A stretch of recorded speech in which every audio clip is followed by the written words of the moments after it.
Si je résume un peu ce que vous disiez, c'est que on nous force à travailler et en fait on peut avoir le choix de pas travailler ou de travailler moins. C'est ça.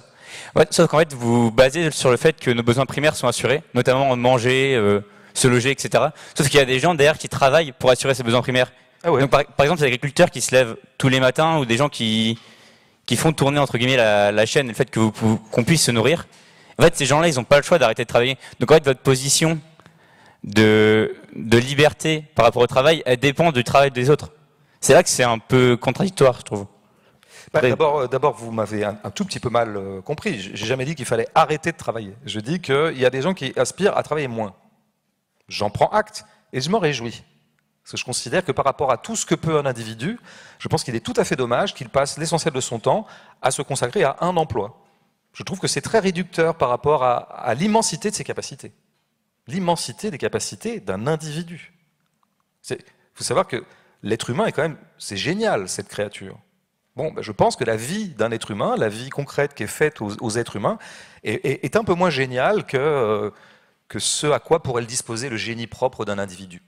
Donc, travaillez moins. Vous parlez de, oui, il y a des gens, je n'ignore pas, vous savez qu'il y a des gens qui travaillent et qui permettent que nous puissions subvenir à nos besoins élémentaires. Je n'ignore pas, c'est peut-être la pensée marxiste de base que de dire ça.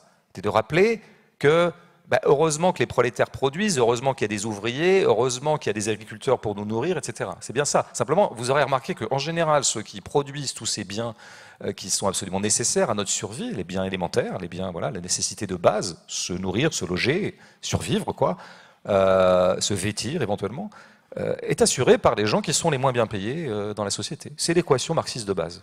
Donc je vous remercie de valider cette équation. Après, vous aurez remarqué que nous sommes rentrés dans un système d'accumulation qui s'appelle le capitalisme et qui a fait que nous nous sommes mis à produire beaucoup plus que ce dont nous avons strictement besoin. Ça ne vous a pas échappé.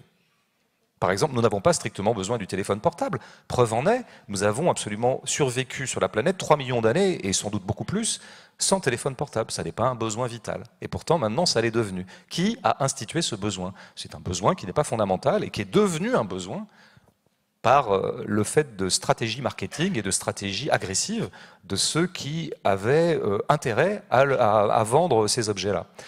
Si on réduisait de nouveau notre production à ce qui serait strictement nécessaire, à nos besoins élémentaires, nous produirions beaucoup moins. Et nous polluerions beaucoup moins. Ça serait un double bénéfice.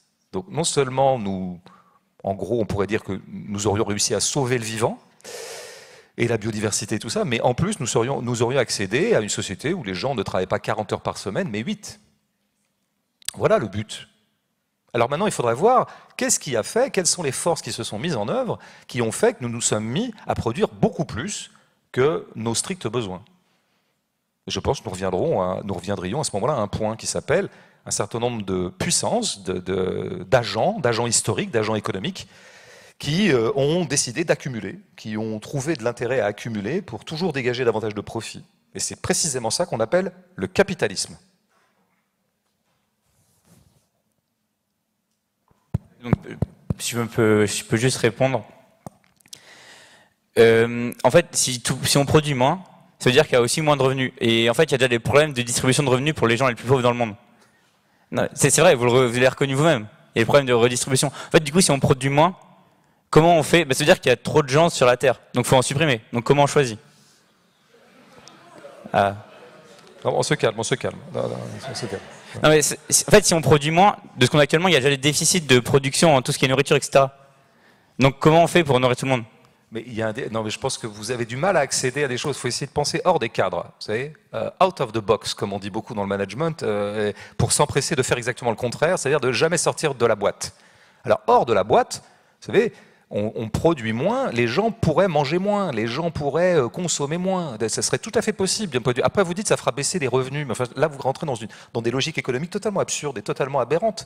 La problématique, elle n'est pas celle-là. Je veux dire, les gens n'ont pas besoin de revenus s'ils n'ont pas besoin de consommer. Vous voyez ce que je veux dire? Vous en êtes encore à l'idée, ouais, mais du coup, les gens gagneront moins. Mais si les gens consomment moins, si les gens ont moins à acheter, si les gens se nourrissent un peu moins de choses superflues, s'ils cessent un peu d'emplir leur quotidien de choses absolument superflues, dont on les a persuadés de s'équiper, dont les marchands les ont persuadés de s'équiper, alors qu'ils n'avaient rien réclamé, alors qu'ils n'avaient rien réclamé. J'y insiste lourdement, parce que c'est le point central. Personne n'avait demandé ça.